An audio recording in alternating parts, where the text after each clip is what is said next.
blast with all this.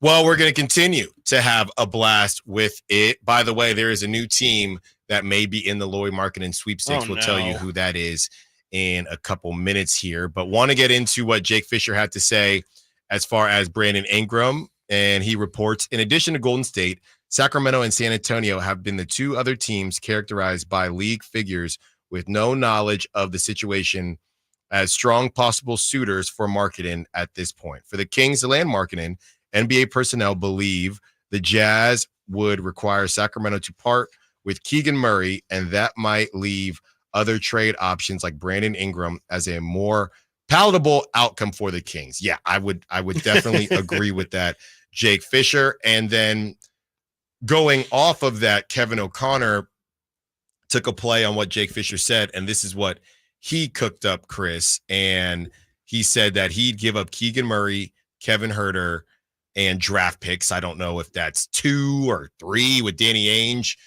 I'm not doing 3 if we're doing Keegan. I'm sure if we want to have the and we'll discuss whether we do it either way. But Keegan Murray, Kevin Huerter, 2 picks, and get out of my face, Danny Ainge. 4-2 actually. Walker Kessler and Lauri Markkanen. So maybe you would give that extra pick to get Walker Kessler and Lauri Markkanen. And the question is, Chris, are you doing that deal? I probably wouldn't. I do really love what the Kings are getting back. I will say that.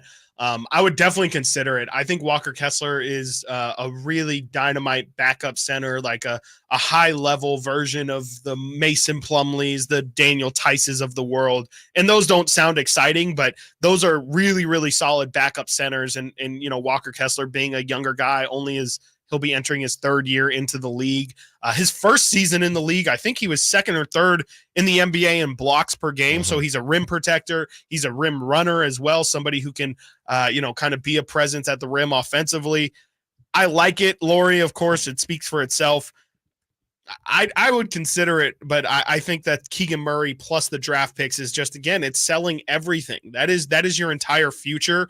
And I just don't know if it's worth entirely leveraging. And at that point, what your starting lineup is Fox, Monk, Barnes, Markkanen, and Sabonis. I just still feel like you would want to upgrade that Harrison Barnes spot, and you wouldn't have really any assets to go do that. So I would be out on it, more specifically because you're keeping HB in the starting lineup, and I still think that's going to be a major problem. Yeah, the way that Kevin O'Connor ends it and saying, would they be the favorites in the West? Nope. But they'd be a playoff team with the depth and top-end talent to make a run. And that is ultimately what it comes down to.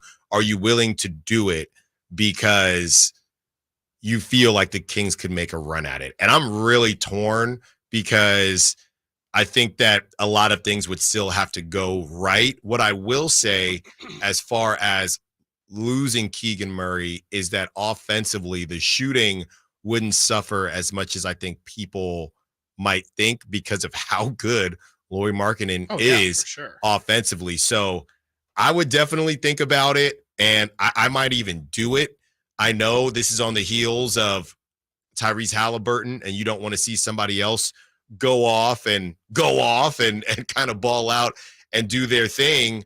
But you kind of have to make a decision here. And we know this is a gamble keeping Keegan Murray because he's either going to take that huge 3rd-year leap, as we discussed, or he's not. And then next season, his value isn't going to be what it is now. So I don't know if I would do it or not, because I do think that now all of a sudden, that 3 position is a little bit weaker. I would even say the 2 position is a little bit weaker. Mm-hmm. So you're going to have to find, and we know we have some really good sound later in the show about the second apron situation and why teams are literally scared of it. Like it's the boogeyman, like Kendrick Lamar and Drake. So we'll get into that as well. But if I don't want to be a fence sitter, Chris, and you're asking me straight up, would I do it? I think the answer would have to be yes, if it was a conversation like Pascal Siakam and the Pacers where Lauri Markkanen has essentially agreed to that extension ahead of time. I feel like you could definitely get a better deal elsewhere. And so I would say no as well. I just think that there's no way a Jeremy Grant, Kuzma, Brandon Ingram, whoever, Jimmy, maybe not Jimmy. You get Butler, to keep but Keegan. Yeah, I feel like you could definitely do a move because, again, as KOC puts at the bottom, like this isn't making them the favorite. It's not really making them a title contender. So you're doing this move for more excitement, but there's no pivot after that again. And that's especially with the second apron, like that's definitely something you would have to consider. And I just feel like those other deals, you would give up less and you'd get a lesser player back. But I feel like the difference in Lauri Markkanen and whoever, Jeremy Grant, while there is a gap, I feel like it makes more sense to pursue the other deal and retain more of your depth than selling for high end. Well, I think that's a good call for this hypothetical, though, and we got to get to the other side. But the question is, you might have other deals ahead of it.